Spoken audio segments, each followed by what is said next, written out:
जय माता जी के हुक्म। मैं कुशल सिंह राठौड़, एक सामान्य राजपूत, सभी भाइयों से निवेदन करना चाहूंगा 2 अप्रैल केसरिया महापंचायत के रिगार्डिंग। सर्वप्रथम तो प्रतापनगर टीम को कल जिन्होंने बहुत ही भव्य रैली की और शासन प्रशासन की सांसें फुला दी, तो उनको दिल से हार्दिक आभार और बधाइयां। ये तो सिर्फ एक छोटा सा एक कहते हैं ना डेमो था सरकार के लिए कि राजपूत अब जाग चुका है। और दोस्तों, सबसे अच्छी सोचने की बात यह है कि जब प्रतापनगर टीम से सिर्फ एक रैली के अंदर 2 से 2,500 लोग निकले हैं केसरिया साफा लगा के, तो सोचिए इस जयपुर से, हम झोटवाड़ा और खातीपुरा से, जहां पे कहा जाता है हम 2.5 लाख राजपूत हैं, तो हम कितने लोग यहां से निकल सकते हैं और इस केसरिया महापंचायत को हम सफल बना सकते हैं। तो दोस्तों, मैं आपको एक सिंपल से एग्जांपल दूंगा कि हमें क्यों निकलना चाहिए और ये आज आवश्यकता क्यों है हमारे लिए।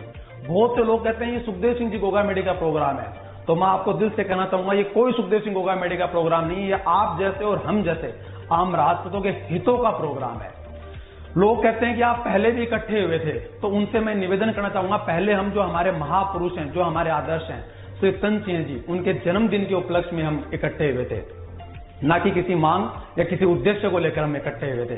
लेकिन आज जो हम इकट्ठे होने वाले हैं वो हमारे उद्देश्य और हमारी मांगों को लेकर इकट्ठे होने वाले हैं, जिसमें सर्वप्रथम है क्षत्रिय कल्याण बोर्ड। ईडब्ल्यूएस आरक्षण को 10% से बढ़ा के कम से कम 14% किया जाए और ईडब्ल्यूएस आरक्षण को न्यायपालिका, न्याय पंचायत के अंदर भी लागू किया जाए। लोग पूछते हैं ये सब करके आपको क्या मिलेगा, तो मैं एक छोटा सा एग्जांपल दूंगा क्षत्रिय कल्याण बोर्ड की आवश्यकता क्यों है। आज मावड़ी के अंदर 2 माँ बेटे, 2 राजपूत माँ बेटों की हत्या कर दी जाती है और आज 55 दिन बाद भी उनका कोई सुराग नहीं है। तो अगर हमारा बोर्ड होगा, तो जो हमारे बंदों के साथ अगर किसी के साथ अन्याय होगा, तो वो हमारा बोर्ड उसके लिए हमेशा खड़ा रहेगा। दूसरी बात, आप सब जानते हैं कि आज सरकारी नौकरियों में राजपूतों की क्या स्थिति है।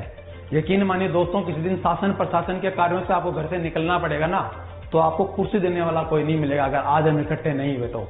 अब बोलते हैं कुर्सी देने वाला नहीं मिलेगा, अगर जब हमारे वहां लोग ही नहीं होंगे तो हमें वहां कौन पूछेगा। थानों के अंदर अगर आप जाएंगे तो आपकी रिपोर्ट नहीं लिखी जाएगी। क्यों? क्योंकि आपके समाज का वहां एक भी व्यक्ति नहीं है जो आपकी बात को रख सकेगा। तो हुक्म आप सब लोगों से हाथ जोड़ जोड़ के निवेदन है कि 2 अप्रैल केसरिया महापंचायत को किसी पर्सनल लेवल पे ना लेके जाएं। ये आम राजपूत के लिए है और आम राजपूत को इसमें इकट्ठा होना पड़ेगा। और अगर हमारे लिए सबसे गर्व की बात होगी अगर हम झोटवाड़ा और खातीपुरा से ही 1.5 से 2 लाख लोगों को निकाल पाए तो। और अगर कोई ये सोचता है कि आज मैं क्यों जाऊं, तो हुक्म आज अगर नहीं गए ना, तो यकीन मानिए 200 विधानसभा सीटों पे मैं आपको छोटा सा एग्जांपल दे रहा हूं, हम 60 ऐसी विधानसभा सीटें हैं जिन पे हम चुनाव भी नहीं लड़ सकते हैं। आने वाले समय में 200 विधानसभा सीटों पे पता चला आप तो सिर्फ 3 या 4 पे चुनाव लड़ सकते हैं। आज भी ऐसी 60 विधानसभा सीटें हैं जिन पे हम चुनाव नहीं लड़ सकते हैं। हमारे अधिकार ही नहीं है। क्या हम पाकिस्तान या क्या अफगानिस्तान से आए हुए हैं? मतलब राजपूत होना या एक स्वर्ण समाज से होना या एक गुनाह हो गया क्या इस देश में?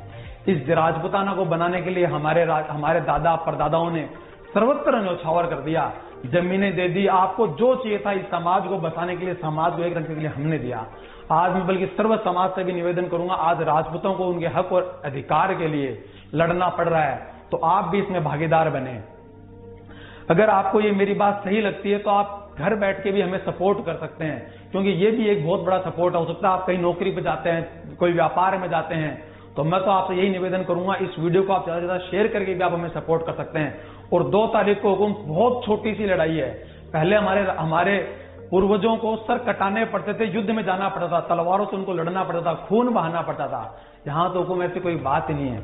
हम तो बहुत सिंपल तरीके से और सभ्य तरीके से हम अपने घरों से निकलेंगे और 2 तारीख को मात्र 3 घंटे के प्रोग्राम में आराम से कुर्सियों पर जाके बैठेंगे और हमारे हित की बातों को सुनेंगे और सरकार को सिर्फ इतना चेताएंगे कि राजपूतों का हक अगर आपने नहीं दिया ना, तो राजपूत अगर बिगड़ गया तो फिर आपके लिए इस सिस्टम को संभाल पाना बहुत मुश्किल स्थिति होगी। और मेरे राजपूत भाइयों से भी कहूंगा, आज तो हमें बोलने की हिम्मत और ताकत भी है, लेकिन 70 साल अगर और गुजर गए ना, तो आपको इस समाज में बैठने और बोलने की भी हिम्मत या ताकत ये सिस्टम नहीं रखने देगा, जिस तरीके से सरकारें हमें तोड़ने में लगी हैं। तो आप लोगों से हाथ जोड़ के विनती है